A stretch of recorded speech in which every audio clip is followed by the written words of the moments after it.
What the embassy has been doing is that it's essentially been sending letters out to Myanmar government scholars. Now, who are they? Well, they're people who are from Myanmar, Myanmar nationals, who are currently studying at Australian institutions, typically universities, often on the dime, interestingly enough, of the Australian taxpayer. They're the winners of things like Australia Awards and other scholarships, which allow Myanmar nationals to come to Australia.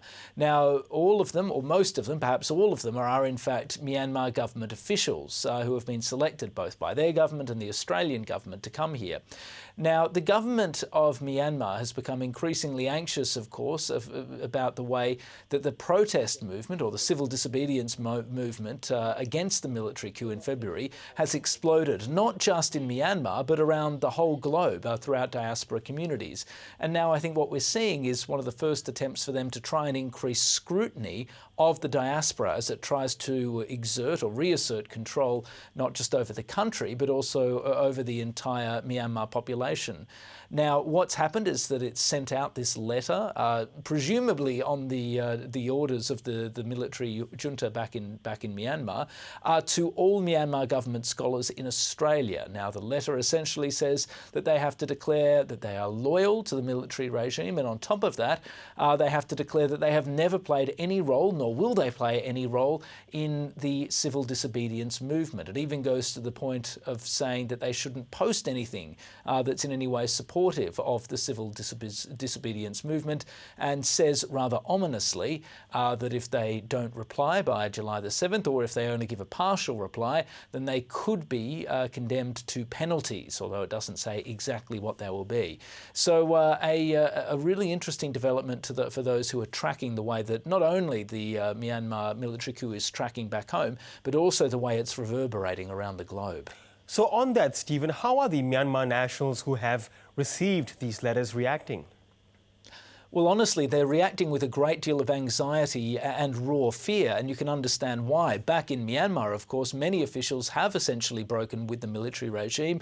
They've either taken part in protests or they have taken part in nationwide strikes. And the consequences for doing that have been, in some instances, quite severe. Some have been reprimanded, others have been sacked, others have been arrested, or perhaps worse. So there is a real reason for officials to be anxious about this, particularly those who might have voiced support for the civil disobedience movement. So there's real fear here in Australia that the government in Myanmar is ramping up essentially its surveillance of people overseas. And the fear amongst the broader Myanmar student community, so not those who have received the letters, but those who are here under their own dime, is that this is just the first step, and that it's the first step that the Myanmar embassy is taking under the orders of the military regime to ramp up surveillance of all Myanmar students in Australia, to try and ramp up pressure on them. So there is a feeling not just amongst these government scholars, but also amongst the broader Myanmar student population, that this is an attempt by the government back home to intimidate them. So unsurprisingly, there's quite a bit of anxiety here over that. And given this is on Australian soil, has there been a response from the Foreign Affairs Department and the Myanmar Embassy in Canberra? No response yet from the Myanmar embassy, which is perhaps not surprising. It's been very difficult to get them on the phone or to get any response from them on any of the events back in Myanmar. The ABC has, over the last few months, made repeated approaches on the phone to the embassy to try and get someone to do any sort of interview or provide any sort of information, and they've been unwilling to do so. And no difference with this story. We approached the Myanmar embassy at about 9:30 this morning, asked them questions via email and on the phone about what this was all about, and we've received no response. There has been a pretty forceful response from some MPs, particularly those who've been looking quite closely at Australia's response to the military coup in Myanmar. Dave Sharma, who's a Liberal MP and a former diplomat, and who's also been chairing a committee which has been examining Australia's response to the military coup, has called this an instance of gross interference in Australia's internal affairs. Now, the Department of Foreign Affairs and Trade hasn't gone that far, but they have, in a statement to the ABC, said that they have raised concerns with Myanmar's ambassador to Australia at some point today.